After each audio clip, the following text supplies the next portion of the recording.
concerning that there's several TV shows talk all about fetal intervention for diaphragmatic hernia. There's a lot of controversy about what defines high risk. Complications are really not well described, and the randomized trial in the States were halted.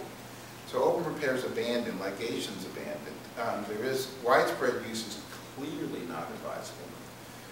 There are ongoing studies, it's in Europe, and there is an FDA-approved trial now for a phase 1 trial, which is just an efficacy trial. It's not a real randomized trial. It's just a can we detach this balloon, and that was just approved a couple of months ago. And so there's folks in San Francisco and Rhode Island who are embarking on a phase 1 study. So it's unclear where we're going to go with this tracheal occlusion. However, if we define the truly high-risk prenatal patients, it's only going to make sense for a small percentage of most patients with diaphragmatic hernia. So better data then was occurred in the 90s, and that segues to what caused us to get into the study group. This is Elise. Elise is at her second birthday. Her second birthday was in 1991. What you don't see here is the scars from her recurrent hernia repair, her G-tube, which she still required gastrostomy to feeding us at least at age 2. Parenthetically, I had to get her approval to use this slide. Her parents had approved it, but now that she's 20 and in college, I had to write an email and say, is it okay if I keep using your picture? And she was fine with it. However, I got to know Elise when she was 4 hours old. This was in 1989, and I was here in San Antonio at the Air Force Medical Center, and she was a civilian emergency. She came in from San Angelo, Texas, and she was in respiratory distress, and it's 1989, so I'm still very much in the mindset of we have to go to the operating room first for diaphragmatic hernia repair, but she was too sick. There's no way I could have gotten to the operating room. So we had to put her immediately on ECMO. I have no other choice to save her life. So now I had a newborn infant on ECMO, unrepaired, other than a completely unknown arena for me. I called several of my colleagues, and they were like, well, I don't know. Haven't done that before either. And there was 1 or 2 other people who had some suggestions here or there. But it was that lack of uncertainty about where we should do and what is the best way to take care of this patient that prompted an interest in trying to get a better understanding of this problem. And so what occurred as a result of Elise is we ultimately formed this congenital diaphragmatic hernia study group. And it occurred, we weren't still making headway, and frankly, obviously, we still have a ways to go in diaphragmatic hernia. But a group at the ECMO meetings and at the Keystone ECMO meetings, we started having these roundtable discussions about diaphragmatic hernia. There were a series of discussions about we need to get together and talk about it. One of the problems with diaphragmatic hernia is every institution at most has 10 to 15 patients. The really, really big centers may see 20 a year. And so in order to generate reliable data, it takes hundreds and hundreds of patients. And by the time any institution generates enough data, it's been 10 or 15 years. And by then, the field has continued to move. So we had a series of discussions. There was a lot of people involved taking care of these kids, neonatologists, surgeons, but most surgeons have a very strong opinion of what's right or not. That's what makes us what we are. And there were several different people who had very strong opinions about management. They were different. And so it became like an Alcoholics Anonymous group where we have to all admit that we have a problem and agreed to collect multi-center data. So several people had existing data forms. We got a large group of people at the ECMO meeting. We solicited interested parties at the ECMO and the American Pediatric Surgical Association and started collecting data in 1995. It's a voluntary registry, so everybody who participates in this registry just does it. There's no funding for it.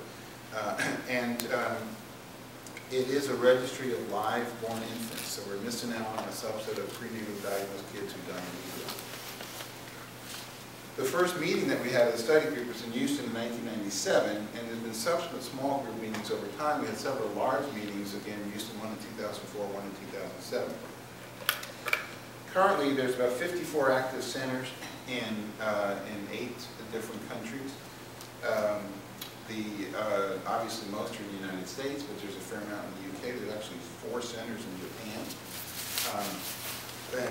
As our coordinator will introduce to you, will tell you, they give us the most accurate data. They're very meticulous. This is the first registry form, and again, this is a group discussion. We had a big format, we looked at stuff, we put up a thing and said, what do we want in the data, what don't we want in this data, and what do we need to collect. One of the things we felt we needed to do is to keep it simplified. There's about 5 pages to this form because it's voluntary. And you can ask somebody to collect 25 pages of meticulous data, but you're going to have to pay them to do that. And in a voluntary registry, we have to keep it very fairly focused in terms of what we want to have. We started version 2 in the year 2000, and that's when I convinced Pam, who's right there in the corner, to pick up working on this registry. Because, as I said, volunteering, I was supporting it partially out of the thing, different people doing database, and I am not a database person, I'm a surgeon. And so she picked it up, cleaned it up, and has really kind of been responsible for moving it forward. We rolled out version 3 in 2007 with a specific interest in the staging system, which I can talk about later if you want. But there's currently, let's say, 52 centers in 8 centers. There's a website available, and we've had about 20 publications out of the registry itself. Most of the publications intended to be in an anonymous authorship because it's a voluntary database. And I don't think people should be kind of taking personal credit for all the work that everybody's doing. We really felt that we were going to, frankly felt that the registry was going to disappear when the Health Information Privacy Act came out, because it requires a whole series of extra steps that people have to go to participate. And I was frankly quite surprised that the vast majority of centers are willing to jump through those hoops and continue to participate, so that was very encouraging. I talked briefly about some of the data from the registry. Now we talked about ECMO and how it was mostly used in patients with lung injury after operation. If we looked at the data today from the registry and how we're using ECMO today, because now it's preoperative stabilization before we operate. The original concept was 3, 4, 5 hours. We'll now wait days. I've waited as long as 3 weeks before repairing a defect, until we can get the patient in better status. If the patient, now we can't manage them with conventional therapy, we'll go on to ECMO before repair. And so now, post-repair ECMO is utilized in less than 5% of diaphragmatic hernias. When I trained, it was 100% of the patients. We would never have put a patient on. The first patient I ever put on was Elise, pre-repair. And at the time, there was very few centers that had ever done that. So we've had a dramatic shift in how we use ECMO. But it's also important to recognize then that if I put a patient on ECMO, I mean, conceptually, and this has occurred, and it's very controversial, but you can deliver an infant on placental support. You deliver the head, and then you could put a couple of cannulas in their neck, put them on bypass to clamp the cord. So you can put them on right away. It's called extrauterine intrapartum therapy. So it's called exit to ECMO. It sounds very sexy. The problem is that you can do it on somebody who has no lungs.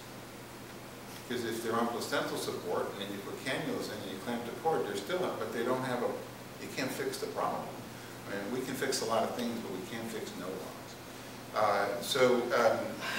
That's one of the problems, though. We go on early as a stabilization device. We now have infants with severe pulmonary hypoplasia, and now we're on bypass, and they're alive. And so how do we manage them, and how can we keep them? So not surprisingly, if we look at survival from diaphragmatic hernia treated with ECMO in the last 20 years, it has declined.